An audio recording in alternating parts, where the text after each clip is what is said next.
everyone. We're going to find the intervals on which f is increasing or decreasing and find the local max and min values of f.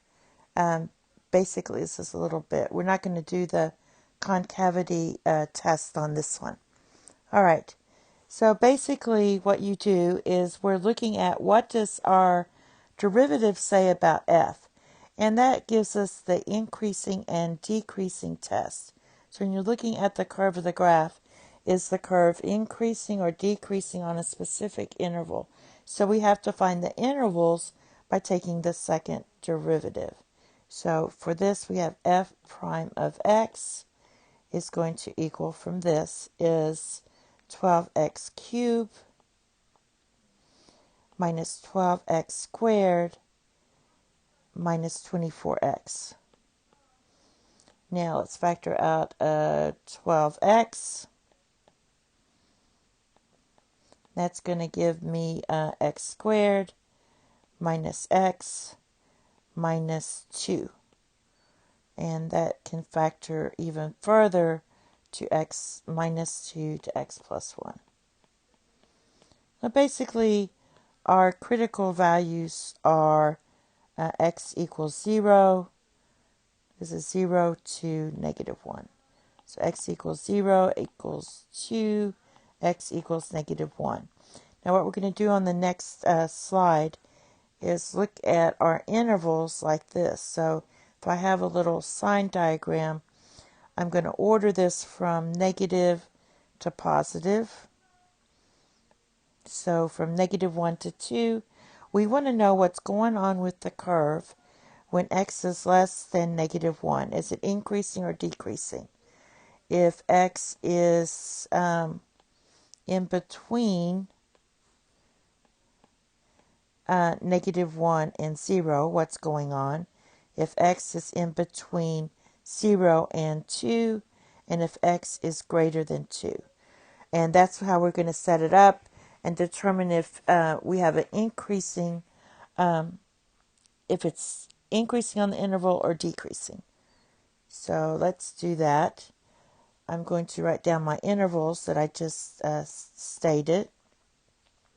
We had x is less than negative 1. We had x is in between negative 1 and 0. We had x is in between 0 and 2. And x is greater than 2. And then my equation factored was we had 12x. And then we had x minus 2. And then we had x plus 1.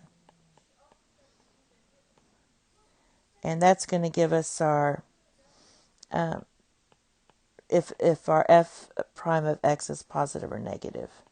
So, if x is less than negative 1, so if I plug in negative 2 into this, I'm going to get negative. If I plug negative 2 in here, that's negative.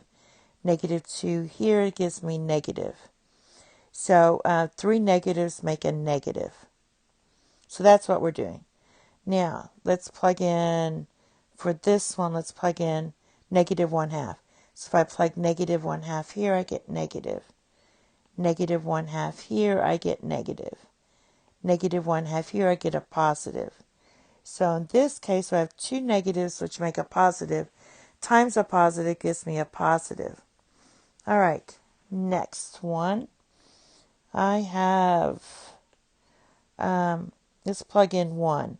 If I plug in 1, I get positive.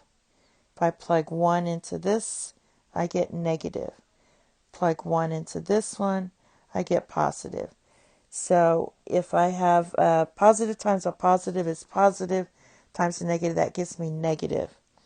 And the last one, let's plug in 3. If I plug in 3, that's positive. Plug in 3 here, and 3, you get positive. All 3 positives are going to be positives.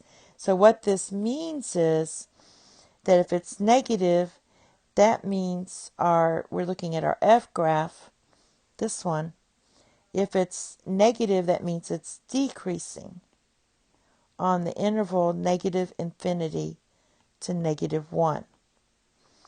Since this is positive, that means it's increasing on the interval -1 to 0.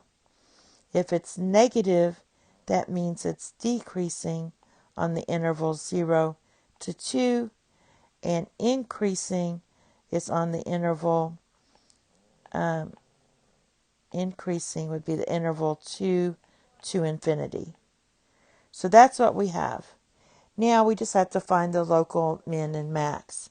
So what we're looking for is this. If it changes from positive to negative, then f has a local maximum at c.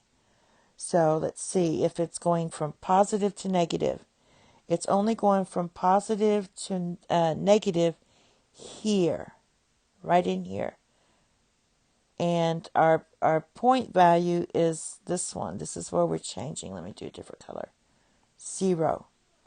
That's where it's changing at. So that means at f of 0, and if you plug in 0 in here, you get 5.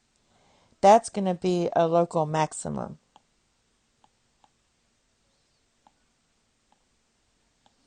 Because it means it's increasing to decreasing. All right. Now, the other two, we have decreasing to increasing. Decreasing to increasing. Now, this happens decreasing, so this is from negative to positive. From negative to positive. So that means we have a local minimum at C. So at -1, f of -1, which equals 0, that's a local minimum. And then at 2, it's also decreasing to increasing. So it's negative to positive. So that means f of 2, which equals -27, that's also a local minimum. So we have, and that just means it's decreasing to increasing. And that's why it would be a local minimum at those 2 points. And that's it. Thank you. Have a nice day. Bye-bye.